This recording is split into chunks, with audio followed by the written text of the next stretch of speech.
First of all, sorry கொஞ்சம் லேட்டாக வந்ததுக்கு பிகாஸ் வேற ஒரு ஈவெண்ட்லேருந்து வந்தேன், மன்னிக்கணும். அண்ட் மிகப்பெரிய நன்றி உங்கள் எல்லாருக்குமே. ஏன்னா எல்லாரும் சொன்ன மாதிரி ஒரு படம் பெரிய படமா சின்ன படமா அப்படின்னு எந்த பாரபட்சமும் பார்க்காம அது நல்லா இருந்ததுன்னா அது நல்லா இருக்குது அப்படின்றத நீங்கள் என்கரேஜ் பண்ணி இந்த மாதிரி படங்களும் வந்து வெற்றி பெறணும் அப்படின்ற அந்த ஒரு எண்ணம் உங்ககிட்ட இருக்குது. ஸோ அதுக்கு மிகப்பெரிய நன்றி. And I want to thank director because அவரை நான் நிறையா டார்ச்சர் பண்ணியிருக்கேன். கதை கேட்கறதுலேருந்து செட்டில் நிறையா டைலாக்ஸ் மாற்ற சொல்லி நிறையா டார்ச்சர் பண்ணியிருக்கேன்னு தெரியும். பட் அவர் வந்து ஒரே விஷயம் தான் சொன்னார், என்னை நம்புங்க, கண்டிப்பாக அது தப்பாக போகாது. பிகாஸ் நீங்கள் பார்த்தீங்கன்னா உங்களுக்கு தெரியும், லைக் இது வரைக்கும் நான் பண்ண கேரக்டர்ஸ்லேருந்து இது கம்ப்ளீட்டாக டிஃப்ரெண்ட். லுக்ஸ் வைஸ் எல்லாமே அவர் கம்ப்ளீட்டாக மாற்றிருக்காரு. ஸோ அவருக்கு ஒரு விஷன் இருந்தது. So like I completely trusted him. And அவரோட முன்னாடி படங்கள்லாம் பார்த்துருக்கேன். ஸோ என்ன ப்ராமிஸ் பண்ணாரோ அதை அழகாக எடுத்துகிட்டு போய் லைக் நான் ஸ்க்ரீனில் பார்க்கும்போது ஓகே அவர் என்ன சொன்னாரோ அதை தான் அழகாக எடுத்திருக்காரு அப்படின்ற அந்த ஒரு இது இருந்தது. ஸோ பார்க்கும்போது எனக்கு ரொம்ப சந்தோஷமாக இருந்தது. லைக் எஸ்பெஷலி லைக் உங்கள் ரெவ்யூஸ் அண்ட் ஆடியன்ஸ் கிட்ட வர ரியாக்ஷன் எல்லாமே பார்க்கும்போது ரொம்ப சந்தோஷமாக இருந்தது. So yes, thank you for giving me this opportunity. And என் கூட நடித்த எல்லா கோ ஆக்டர்ஸ் எல்லாருமே வந்து அவங்கவுங்க கேரக்டர்ஸ் ரொம்ப அழகாக பண்ணியிருந்தாங்க. And the producers for having the faith in the film. Like ஒரு இந்த படம் கண்டிப்பாக ஒரு நல்ல ஒரு படமாக இருக்கும் அப்படின்ற நம்பிக்கை வச்சதுக்காக. So thank you everyone. And special mention to PRO Velu. ஏன்னா அவர் வந்து எவ்வளோ மெனக்கெட்டிருக்காருன்னு தெரியும் right from day one. So எல்லாருக்குமே வந்து தேங்க்யூ. ஸோ ஒன்ஸ் அகேன் நன்றி, வணக்கம். பயந்து ஆக்சுவலி வீட்டுக்கு போய் தூங்கலாம் இல்லை. என்னோட ரொம்ப வருஷத்துக்கு அப்புறம் ஒரு படம் பண்ணியிருக்கோம், அதுக்கு இப்படி ஒரு நெகட்டிவாக வந்து வருது அப்படின்னு சொல்லிட்டு நான் பயந்தேன்.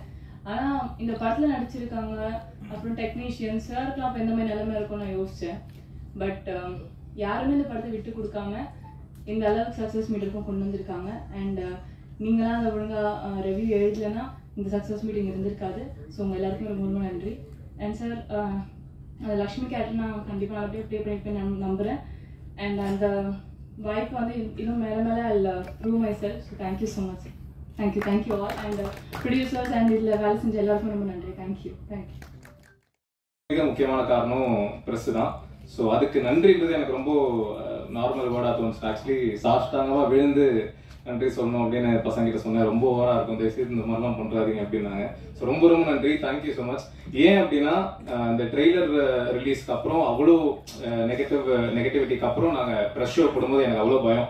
ஏன்னா அவ்வளோ பேர் அவ்வளோ கோவத்தில் வந்தாங்க ப்ரெஷ் ஷோக்கு, என்னதான் பண்ணியிருக்கான் அப்படின்னு பார்ப்போம் அப்படின்னு ஒரு ஆங்கிளில் வந்து அந்த ஒரு மூடுல இருந்து டோட்டலா மாதிரி கிட்டத்தட்ட என்னோட ஃப்ரெண்ட்ஸ் அண்ட் ஃபேமிலி மெம்பர்ஸ் வந்து ஷோ பார்த்தா எப்படி இருக்குமோ அந்த அளவுக்கு கைத்தட்டி என்ஜாய் பண்ணி சிரிச்சு கடைசியில விக்னேஷ் கார்த்திக் சினிமான் பேர் வரும்போது ப்ரெஷ் ஷோல ஹோல் தியேட்டரே கைத்தட்டலாம் எனக்கு மிகப்பெரிய கனவு. ஸோ அதுக்கு ரொம்ப ரொம்ப நன்றி. அதுல எனக்கு என்ன தெரிஞ்சது அப்படின்னா, உங்களுக்கு ஒரு படம் பிடிச்சது, கண்டிப்பா இது வந்து நல்லா இருக்கு அப்படின்னு தோணுச்சு அப்படின்னா எந்த கோவம் இருந்தாலும் இல்லை என்ன இருந்தாலும் எதை பத்தியுமே யோசிக்காம அதுக்கு என்ன பண்ணுவோம் நீங்க பண்ணுவேன் அப்படின்றத சூப்பரா ப்ரூவ் பண்ணிருக்கீங்க. அதுக்கு ரொம்ப ரொம்ப நன்றி, தேங்க்யூ ஸோ மச். அண்ட் இதெல்லாம் தாண்டி எனக்கு மிகப்பெரிய ஒரு ஆதங்கம் என்ன அப்படின்னா, இப்போ ஃபர்ஸ்ட் 3 நாள் வந்து நம்ம படம் கொஞ்சம் பிக்கப் ஆகிறதுக்கு டைம் ஆச்சு. அதுக்கப்புறம் வீக் டேல நல்ல டாக் இருந்தது. அண்ட் இப்போ இந்த தேர்ஸ்டேல இருந்து சூப்பரா பண்ண ஆரம்பிச்சிருச்சு. இந்த வீக் டேஸ் எல்லாமே சாட்டர்டேலாம் ஃப்ரைடேவே ஃபுல்லு, சண்டேலாம் இன்னைக்கே ஃபுல்லு, ஆல்மோஸ்ட் சூப்பரா போயிட்டு இருக்கு. ஆனா என்ன அப்படின்னா தியேட்டர்ல வந்து ஷோஸ் வந்து ரொம்ப ரொம்ப கம்மியா இருக்கு. இப்போ நிறைய தியேட்டர்ஸ்ல ஒரு ஷோ, நைட் ஷோ, மத்தியான ஷோ, இந்த மாதிரி தான் இருக்கு. எல்லா ஷோவுமே ஃபுல்லு, ஆனா மக்கள் பாக்குறதுக்கு ஷோஸ் இல்லை. ஸோ நான் தியேட்டர் ஓனர்ஸ் கிட்டையும் டிஸ்ட்ரிபியூட்டர்ஸ் கிட்டையும் ரெக்வெஸ்ட் பண்ணி கேட்டுக்கிறேன், இந்த மாதிரி சின்ன படங்கள் வேர்ட் ஆஃப் மவுத்ல செகண்ட் வீக் சஸ்டெயின் ஆகி நிற்கும் போது நீங்க சப்போர்ட் பண்ணா மட்டும்தான், நீங்க ஷோஸ் கொடுத்தா மட்டும்தான் மக்கள் தியேட்டருக்கு வந்து பார்க்க முடியும். ஏன்னா இப்போ இந்த வீக்கெண்ட் எல்லாமே ஃபுல் ஆயிடுச்சு அப்படின்னா மறுபடியும் அடுத்த வீக் டேஸ்ல ஃபுல் ஆனாதான் அடுத்த வீக்கெண்ட் அவங்க தியேட்டர்ஸ் கொடுக்குறாங்க. ஆனா ஜெனரலா வீக் டேஸ்ல மக்கள் பெரிய ஸ்டார் படங்களுக்கே அவ்வளவா தியேட்டருக்கு வர்றது கிடையாது. எந்த படமா இருந்தாலும் வீக்கெண்ட்ல பாத்துக்கலாம் அப்படின்ட்டு தான் இருக்காங்க. ஸோ வீக் டேஸ் நீங்க ஷோஸ் கொடுக்கல அப்படின்னா அடுத்த வீக்கெண்ட் வந்து சஸ்டெயின் ஆகாது.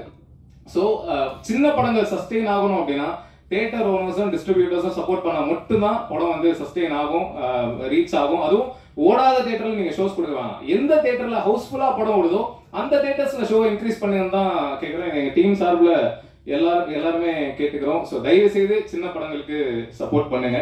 அண்ட் மற்றபடி இந்த படத்தை பற்றி சொல்லணும் அப்படின்னா அதான், எல்லாருமே எல்லா படத்துலையும் எல்லாரும் எந்த அளவுக்கு முழு ஈடுபாடாக ஒர்க் பண்ணுவாங்களோ அதே மாதிரி தான் இந்த படத்துலையும் ஒர்க் பண்ணியிருக்கோம். ஸோ எல்லா டெக்னீஷியன்ஸ்க்கும் ரொம்ப நன்றி. அண்ட் என்னோட அப்பா வந்து திட்டமிரண்டு ரிலீஸ்க்கு முன்னாடியே என்ன போயிட்டார். ஸோ அவர் இங்கே இல்லைன்றது நேச்சுரலி ஒரு வருத்தம் தான். ஸோ அவர் தான் சந்தோஷப்பட்டுவார். மற்றபடி அம்மாவுக்கு ரொம்ப நன்றி, என் ஃபேமிலி, என் ஒய்ஃப் எல்லாருக்கும் ரொம்ப நன்றி. குறிஞ்சி சார், அவர் தான் நான் 0-ஆ இருக்கும்போது என்னை நம்பி ஒரு ஷார்ட் ஃபிலிம் ப்ரொடியூஸ் பண்ணார் 2012.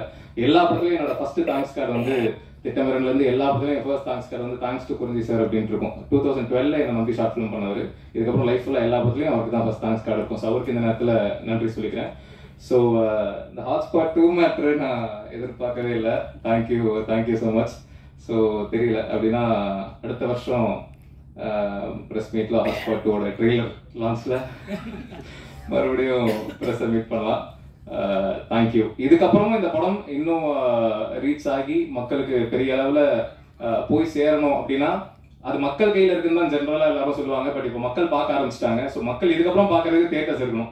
ஸோ தயவு செய்து இதுக்கப்புறம் இந்த படம் எந்த அளவுக்கு ரீச் ஆக போகுது அப்படின்றது தியேட்டர் ஓனர்ஸ் கையிலையும் டிஸ்ட்ரிபியூட்டர்ஸ் கையிலையும் மட்டும்தான் இருக்குது. ஏன்னா ப்ரெஸ் என்ன பண்ணணுமோ அதை பண்ணிட்டாங்க, மக்களும் பார்க்க ஆரம்பிச்சிட்டாங்க. ஸோ தயவு செய்து என்ன பண்ணணுமோ அதை பண்ணுங்க. Thank you so much.